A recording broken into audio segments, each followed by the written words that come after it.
So now we're waiting for President Trump's response, and it is on, my friends, and it could get very, very nasty. Who to take the credit for this economic recovery that continues, and the Trump folks will tell you because of them, and on steroids because of them.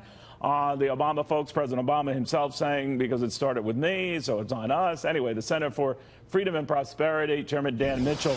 Dan, I'm waiting to hear the response from President Trump, and there will be a response very soon. He has said he inherited a disaster. You know, he got it really going. The economy is fired up, and the unemployment levels among key demographics the lowest in this cycle, if not in history. Who's right on this?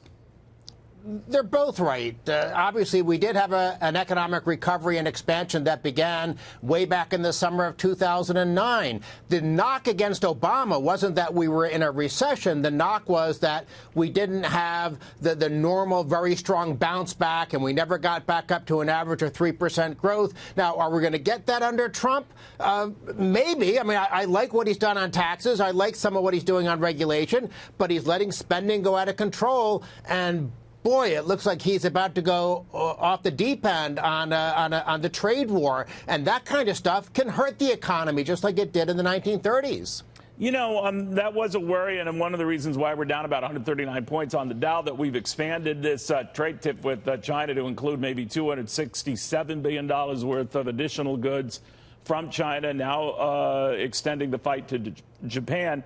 Now, I know in the past with some of these things the markets have worried about and we've been fixated on, they're short-lived events. Something miraculously happens to get the South Koreans to the table, let's say the Mexicans to the table, the Europeans through the European Commission to the table, and maybe the same will happen here. So let me flip that around. What if that doesn't happen? What if these tariffs do go into effect? What if China doesn't blink or whatever? And what if Canada says we want no part of this U.S.-Mexico deal?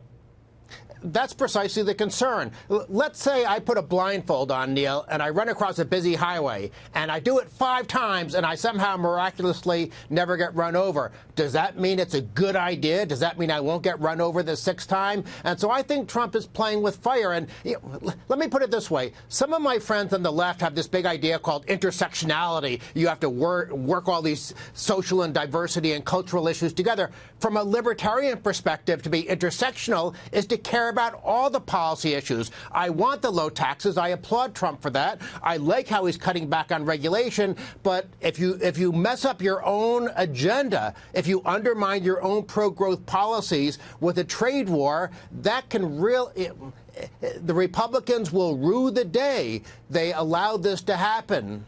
Do you think that could happen, though? Because it hasn't yet. Let's say Trump, while we're speaking, decides to do what was in that Woodward article and actually pull out of NAFTA, pull out of the Korean Free Trade Agreement. Let's say he goes really crazy, pulls out of the WTO. I mean, you're talking major, major disruptions of world trade. You're talking about inserting all sorts of sand in the gears of the economy. You're talking about hurting consumers, manufacturers. You're talking about hurting exporters, farmers. All sorts of sectors of the U.S. economy will be hurt. Right now, we're sort of like, hitting one finger with a hammer. Yeah. What Trump potentially could be doing is like, cutting off an arm. I'm jumping on you, my friend, but thank you very much, Dan Mitchell.